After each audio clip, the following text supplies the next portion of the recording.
দাঁড়াও, আমি রাফিকে ডাক দিই। এই রাফি, তোর হয়নি? আয়। বল। রুহি, এ আমার বন্ধু রাফি, ওর বাসা তোমার বাসার ওদিকেই। তুমি ওর সাথে যাও, ও তোমার বাসায় পৌঁছে দিবে। ভয় পেও না রাফি, ভালো ছেলে, ভরসা করে যেতে পারো। ঠিক আছে ভাইয়া। আর মিস সিমি, আপনি আমাদের সাথে চলেন আমাকে বাসায় দিয়ে। আমি আপনাকে নিয়ে আসব। নো থ্যাঙ্কস, আমি একা যেতে পারবো। আপনি এত ঘাড় দ্বারা কেন? যেতে বলছি, যাবেন। সিমি কিছু বলবে তার আগে আভা ওকে থামিয়ে দিয়ে, চল তো সিমি, আর কথা বাড়াস না। সিমিকে বাধ্য হয়ে যেতে বলল। তিনজন অটোতে করে আভাদের বাসার সামনে এসে নামলো। আভা, তুই বাসায় যা, আমি সিমিকে বাসায় পৌঁছে দিয়ে আবার আসবো। আভা ফিসফিস করে শরীফকে বলল, ভাইয়া শোনো, সিমির সাথে শুধু ঝগড়া করলে হবে? একটু ভালোভাবে কথা বলো, তাহলে তো প্রেম হবে, তাই না? বড় হয়ে গেছিস, বড় ভাইকে এসব বলছিস। এই তোমরা দুজন ফিসফিসে করে কি কথা বলছো? আপনাকে শুনতে হবে না। মিস, ভাইয়া বাসায় চলে গেলাম। শরীফ ভাইয়ার সিমির মধ্যে কিছু একটা হবে, কারণ আমি বুঝতে পেরেছি শরীফ ভাইয়া সিমিকে পছন্দ করে। মিস সিমি, চলুন, হেঁটে যাবেন নাকি রিকশায়? মাথা খারাপ আপনার? এত দূর হেঁটে যাওয়া যায় নাকি টাকার জন্য হেঁটে যেতে চাচ্ছেন? চিন্তা করবেন না, অটো ডাকেন, আমি ভাড়া দিব। আমার যথেষ্ট টাকা আছে। আর আপনি মনে হয় জানেন না আমি জব করি। আমি ভাবলাম হেঁটে গল্প করতে করতে যাবে নাকি। অটোতে দেখছি না, রিকশা যাই। রিকশা গেলে দুজন কাছাকাছি বসতে হবে, তাই সিমি যেতে চাচ্ছিল না। অটো এর সময় নেই, তাই রিকশায় যেতে হচ্ছে। শরীফ ও সিমি দুজন পাশাপাশি বসে আছে। মিস সিমি, আপনার কি বয়ফ্রেন্ড আছে? কেন বলুন তো? এমনি জিজ্ঞেস করছি। বলেন। না, নেই। সিমির কথায় শরীফ একটু খুশি হলো। নেই? তাহলে আমি একটা চান্স নিতেই পারি। মানেটা, আমি আপনার সাথে প্রেম করব। ঝগড়ুটে লোক আপনি। শরীফ হেসে বলল, আপনি চাইলে ঝগড়া করব না, এখন থেকে শুধু প্রেম করব। আপনি রাজি? আর আমি দেখতে এতটা খারাপ না যে পছন্দ হবে না। সিমি চুপ করে আছে, কি বলবে। শরীফ দেখতে মোটামুটি ভালোই, উজ্জ্বল চেহারা, উচ্চতা 5 ফিট 7। রিকশার গন্তব্য এসে পৌঁছে গেছে। এখানে আমার বাসা, আমি যাই। সিমি ভাড়া দিতে চাইলেও শরীফ দিতে দেয় না, সে নিজেই ভাড়া মিটিয়ে দেয়। আপনি এবার চলে যান, আমিও বাসায় ফিরতে চাই। মিস সিমি, আপনার সাথে আসলাম, বাসায় যেতেও বললেন না একবার। দেখুন, আমি আপনাকে বাসায় যেতে বলতে পারবো না। আপনাকে আমার সাথে দেখলে বাসা অন্য কিছু ভাববে। আচ্ছা ঠিক আছে, যাব না। একেবারে না হয় জামাই হয়ে ঢুকবো। কথাটা ধীরে বলার জন্য সিমি শুনতে পায়নি। কিছু বললেন? না, কি বলিনি। ঠিক আছে ভাই, আমি গেলাম। সিমি বাসায় ঢুকবে, তখনই শরীফ বলল, মিস সিমি, আমাকে কি আপনার পছন্দ হয় না? না মানে প্রেমিক বানানো যায় না? সিমি কয়েক সেকেন্ড তাকিয়ে থেকে বলল, ভেবে দেখবো বলে হেসে বাসার ভিতরে চলে গেল। ইয়েস, হেসেছে তো ফেসেছে। মিস সিমি, আমি আপনাকে আমার করব।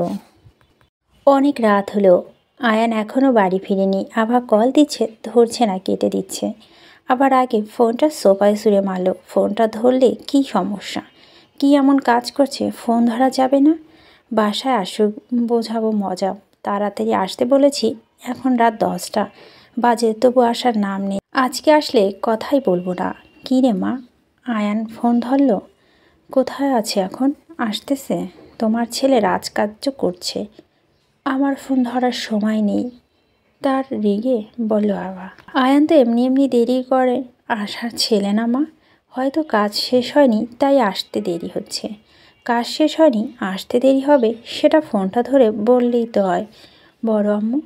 আয়ান কাজের সময় ফোন সাইলেন্ট করে রাখে। দেখ, হয়তো কাজের চাপে ফোন দেখার সময় পায়নি। আয়নের আসতে দেরি হবে, তুই খেয়ে নে, ওর জন্য অপেক্ষা করতে হবে না। ও যখন আসবে তখন একা খাবে। না বড় আম্মু, আমার খেতে ইচ্ছে করছে না। বুঝছি, আমার ছেলে না আসলে খাবি না, তাই তো? আবার ফোন বাজছে। আয়ান ভেবে হাসি মুখে দৌড়ে গিয়ে ফোন হাতে নিয়ে দেখে শরীফ ভাইয়া কল দিয়েছে। শরীফের কল দেখে মুখে হাসিটা মিলিয়ে গেল। আবার কলটা ধরল। হ্যালো আবা। হ্যাঁ ভাইয়া বলো, তুমি এত রাতে কল দিলে, কোন দরকার? হ্যাঁ মানে একটা দরকার ছিল। কি দরকার ভাইয়া বলো? শরীফ বলতে পারছে না। ও আসলে সিমির নাম্বার নেওয়ার জন্য ফোন দিয়েছে। আভা আয়ান কোথায়? আভা কপাল কুঁচকে বলো, তুমি এটা জানো জন্য ফোন দিয়েছ? আর আয়ান ভাইয়া এখনও বাসায় ফিরেনি? কি বলিস, এত রাত হলো তবু ফিরেনি? না ফিরেনি, ওনার অনেক কাজ, ওটা বোঝাচ্ছে। দেখো হয়তো কোনো কলিগের সাথে টাঙ্কি মারছে। এই না ভা, আয়ান আর যাই হোক এমন না। তুই জানিস ও তোর জন্য কতটা পাগল। ছোট থেকেই তোর জন্য পাগল ছিল। অন্য মেয়েদের সাথে টাঙ্কি মারা প্রয়োজন মনে করেনি। হয়েছে ভাই, আপনার আর ওনার হয়ে সাপাই গাইতে হবে না। সাপাই না রে, সত্যি বললাম। আমি নিজেও জানি উনি কারোর সাথে কখনো রিলেশনশিপে জড়ায়নি, তবু একটু বানিয়ে বানিয়ে বললাম সম। আর কি ভাইয়া, আর কিছু বলবে না কি? কল কেটে দিব। এই না না, কল কাটিস না বোন, তোর সাথে জরুরি কথা আছে। আবার জানিস শরীফ সিমির বিষয়ে কিছু বলতে ফোন দিয়েছে, তাই একটু নাটক করছে। কি কথা তাড়াতাড়ি বলো ভাইয়া। মানে বলছিলাম কি, হ্যাঁ কি বলছিলে? শরীফ আমতা আমতা করে বলে দিল। আবার সিমির নাম্বারটা দিতে পারিস প্লিজ? শরীফের কথা শুনে আবার হাসতে হাসতে শেষ। ভাইয়া আপনি এই কথাটা বলার জন্য তখন থেকে আমতা আমতা করছেন, সরাসরি বলে দিলেই তো আমি না করতাম না। এখন বললাম নাম্বারটা দে প্লিজ। আচ্ছা নেন। থ্যাংক ইউ বনু, কালকে তোর জন্য অনেকগুলো চকলেট আনবো। শরীফ সিমির নাম্বারটা নিয়ে চুপ করে ভাবছে কল দিবে কি না। কল দিতে যদি কথা না বলে, পরিচয় দিলে নিশ্চয় বলবে। ভেবেচিন্তে শরীফ সিমির নাম্বারে কল দিল। রিং হচ্ছে কিন্তু কোনো রেসপন্স এলো না। একটু পর আবার কল দিল। এবার কলটা রিসিভ করলো। এই কোন হাবারে এত রাতে ফোন দিয়ে আমার ঘুমটা নষ্ট করলো? তোদের কি কোনো কাজ নেই? মেয়েদের ফোন দিয়ে বিরক্ত করা ছাড়া? ফোন কাট, আর ফোন দিবি তো তোকে চিবিয়ে খাবো শালা। কথাগুলো এক নিঃশ্বাসে শেষ করে থামলো সিমি। তোমার কথার কি সিরিন? তোমার শালাকে এইসব কি ভাষা? তুমি কি রাক্ষস যে আমায় চিবিয়ে খাবে? অপর পাশে মানুষটার কথা শুনে সিমি চমকে উঠল। চোখ থেকে ঘুম উড়ে গেল। গলাটা চিনতে অসুবিধা হয়নি, কিন্তু উনি আমার নাম্বারটা পেলে কই? আপনি আমার নাম্বার পেলেন কই? আর এত রাতে ফোন দিয়েছেন বা কেন? নাম্বার কই পেয়েছি সেটা বড় কথা না, এত রাতে ফোন দিয়েছি প্রেম আলাপ করতে। সিমি আচ্ছা, কেউ তোমায় কল দিলে কি সবাইকে এসব কথা বলো? ছি। সিমি একটু লজ্জা পেল না, বুঝে কী সব কথা বলে ফেলেছে। হ্যাঁ তো কি বলবো, আমার সাদের ঘুমটা নষ্ট করে দিলেন। তুমি এত তাড়াতাড়ি ঘুমাও? হ্যাঁ তাড়াতাড়ি মুরগির সাথে ঘুমাই। আর কিছু বলবেন? কেন, আমার সাথে কথা বলতে সমস্যা? আসলে সমস্যা না, কিন্তু আমার ঘুম পাচ্ছে। যেহেতু কোনো দরকারি কথা নেই তাই দিনে কথা বলে। গুড নাইট বলে কলটা কেটে দিল সিমি। বাদর মেয়ে আমার কল কেটে দিল। এ নাকি ঘুম বড়, এর বিয়ে করলে কি যে হবে আল্লাহ জানে। অনেক সময় পার হলো, আয়ান এখনও আসছে না। বড় আম্মু তুমি গিয়ে ঘুমিয়ে পড়ো, অনেক রাত হলো, আমি আছি। বড় আম্মু যাবে না, আমি জোর করে ঘুমাতে পাঠালাম। ঘড়ির কাঁটায় 12টা বাজতে চলছে, চোখে ঘুম ধরা দিচ্ছে। তখনই কলিং বেল বাজলো। মস্তিষ্ক সজাগ হলো। ধরফরিয়ে উঠে দরজা খুলে দিলাম। দরজা খুলে দেখি আয়ান ভাইয়ার মুখে হাসি নুয়ে গড়িয়ে আছে, হাতে একটা কাঠগোলাপ যেটা আমার ভীষণ প্রিয়। আমি তো কথাই বলবো না, আর ওনার হাসিতে গলবো? সরি, আজকে আসতে দেরি হয়ে গেছে। এত কাজে চাপ ছিল যে তাড়াতাড়ি বের হতে পারিনি। আমি মুখ গোমড়া করে চুপ করে শুনতেছি, কিছু বলছি না। কি হয়েছে, কথা বলছো না কেন? আমি ওখান থেকে ডাইনিং টেবিলে গেলাম, খাবারগুলো ঠান্ডা হয়ে গরম করে নিয়ে আসলাম। ফ্রেশ হয়ে খেতে আসুন। ফ্রেশ হয়ে আয়ান খেতে বসলো। আবাকে জিজ্ঞেস করলো, তুমি খেয়েছো? না। এত সময় না খেয়ে আছো কেন? আমার আসতে দেরি হলে খেয়ে নিবে। এখন খেতে বসো, একসাথে খাবো। আবার চুপচাপ বসলো। দুজন মিলে খাওয়া শেষ করে আয়ান রুমে গেল। আবার খাবারগুলো ঢেকে রেখে থালাগুলো ধুয়ে রেখে নিজের রুমে গেল। আবার রুমে এসে ব্যালকনিতে চলে যায়। আয়ান সেদিকে তাকিয়ে ভুরু কুচকায়। নিশ্চয় দেরিতে আসার জন্য রাগ করেছে পাগলিটা। ওর রাগ ভাঙানোর জিনিস আমার হাতে বলে। ওর হাতে একটা বেলি ফুলের মালা আর কিছু চকলেট আসার সময় নিয়ে এসেছিল। আয়ান জানতো দেরিতে গেলে রাগ করবে, তাই এসব নিয়ে এসেছে। আবার দেখতে পায়নি কারণ ওগুলো ব্যাগে ছিল। আবার মন খারাপ করে এক ধ্যানে বাইরের দিকে তাকিয়ে আছে। আয়ান গিয়ে আবার পিছনে দাঁড়িয়ে ওর হাতটা নিয়ে বেলি ফুলের মালাটা পরিয়ে দিল। বউ রাগ করেছ? সরি, অনেক কাজের চাপ ছিল তাই লেট হয়েছে।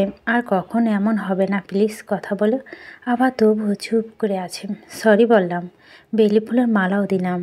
এই নাও চকলেট, এবার ক্ষমা করো এই অধমকে। নাকি কান ধরতে হবে? এই নাও, কানও ধরলাম। আয়নের কাহিনী এত সময় আভা চুপচাপ দেখছিল। ওর খুব মজা লাগছিল, সাথে হাসিও পাচ্ছিল। কিন্তু আয়নের কান ধরা দেখে হাসিটা আর আটকে রাখতে পারলো না। আবার খিলখিল করে হেসে উঠল। আয়ান আবার হাসি মাখা মুখের দিকে মুগ্ধ হয়ে তাকিয়ে আছে। এই তো বউ আমার হেসেছে, তার মানে রাগ কমেছে। মোটেও না, আমি আপনার উপর রেগে আছি। ধন্যবাদ এত সুন্দর বেলি ফুলের মালা আর চকলেট নিয়ে আসার জন্য। ক্ষমা করলাম জান। আয়ন আবার একেবারে কাছে আসলো। খোপা করে চুলগুলো ছেড়ে দিয়ে মুখ ঢুকালো চুলে। ভিতরে স্নিগ্ধ হাওয়ায় চুলগুলো উঠছে। আয়ান যে আবার অদর স্পর্শ করতে যাবে তার আগেই ব্যালকনিতে কিছু একটা পড়ার শব্দ। দুজনে ঘোর থেকে বের হয়ে সরে গেল।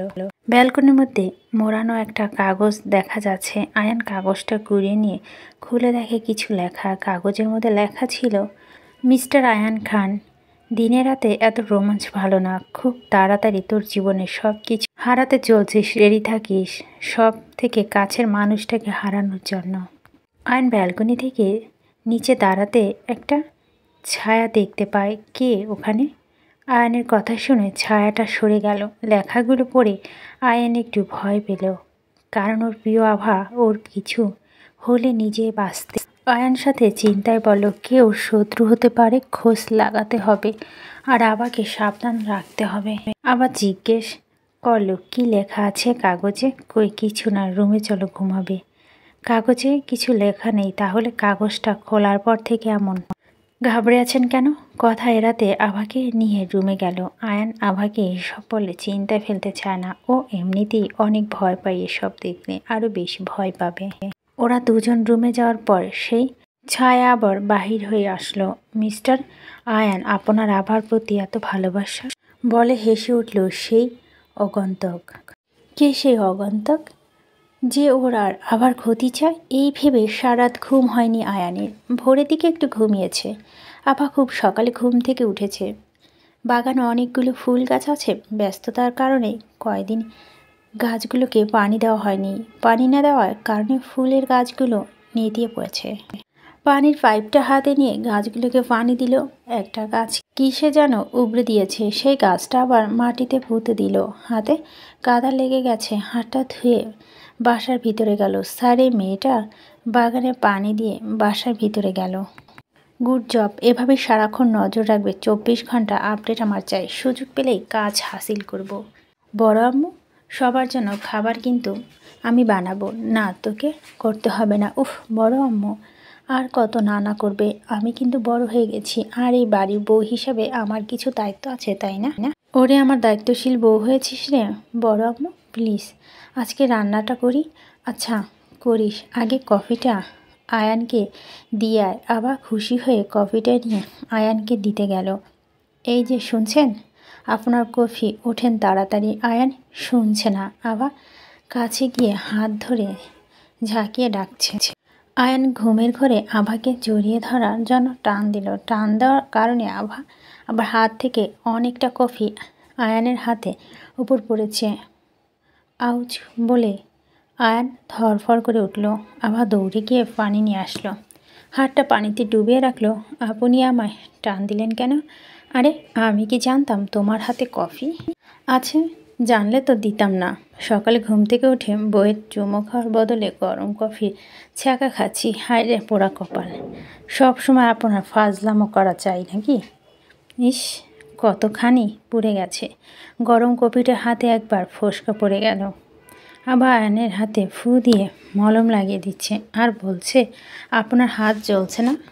না, কারণ আমার বউ এত সুন্দর করে হাত ফু দিয়ে মলম লাগিয়ে দিচ্ছে। তাহলে জ্বলবে কীভাবে বলো? আপনি বসুন, আমি আবার কপি করে আনছি। না, আর লাগবে না। আজকে ছ্যাঁকা খেয়ে থাকি বলে ফ্রেশ হতে গেল।